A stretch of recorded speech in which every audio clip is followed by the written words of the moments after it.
Bonjour tout le monde. À partir de novembre, j'ai l'habitude de faire le bilan de l'année et ainsi je peux comparer avec les années précédentes. Le bilan concerne les réussites culturelles, la production, l'évolution du sol, les conditions climatiques et les éventuelles attaques soit de ravageurs, soit de maladies rencontrées sur l'année. Alors je vais vous montrer les supports que j'utilise. Nous allons voir ça tout de suite, après le générique.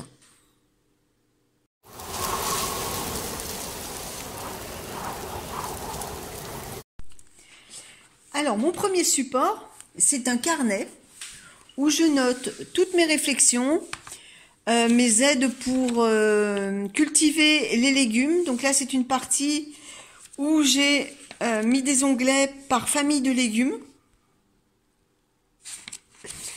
Et dedans, je mets déjà la culture en général. Et puis, je mets des petites recettes pour contre certaines pathologies. Donc là, ça concerne tous les légumes. Ensuite, j'ai une partie macération et purin, où également il y a des recettes. Suivant la pathologie, suivant la maladie.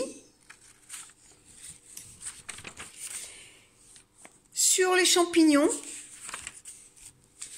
Et puis ensuite les ravageurs divers, comme les doryphores, la mineuse, les limaces, les punaises, etc. Ensuite, j'ai une partie sol, compost.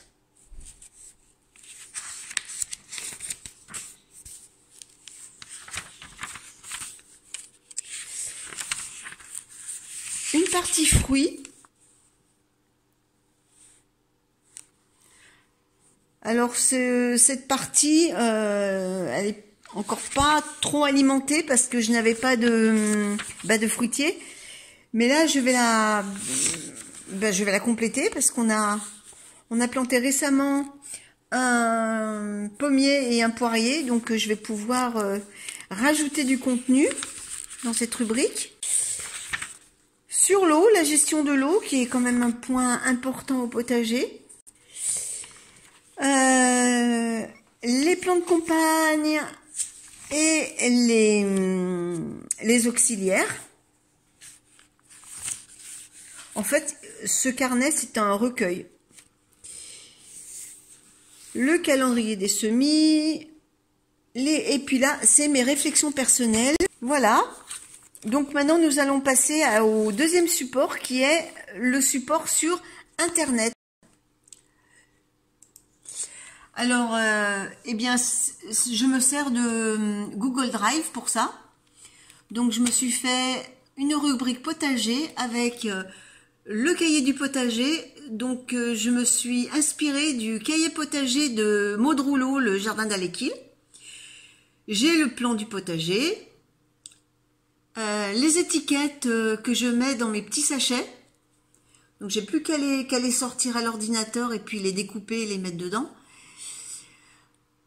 Voilà. Qu'est-ce que j'ai encore? L'argent pour les sachets. Et là, c'est la banque de graines. Donc c'est toutes mes graines que j'ai répertoriées dans un tableau. Je vais vous montrer. Voilà, c'est toutes mes variétés avec bien sûr la désignation et puis la description, en gros, avec la date de péremption. Voilà, donc nous allons revenir au potager, le cahier du potager, où je note, j'ai mon potager, j'ai mon journal qui est là, où je note bien sûr mes semis, enfin toutes mes opérations du jardin, que ce soit semis, j'ai la fertilisation, les récoltes. Alors il y a diverses couleurs car chaque couleur correspond à un légume. Ça m'évite comme ça de les rechercher quand je dois calculer. Et ensuite, eh bien, je mets des commentaires, j'ai une page commentaires où je note différentes petites choses qui ne s'inscrivent pas dans les autres rubriques. Et j'ai une partie, le calendrier des températures.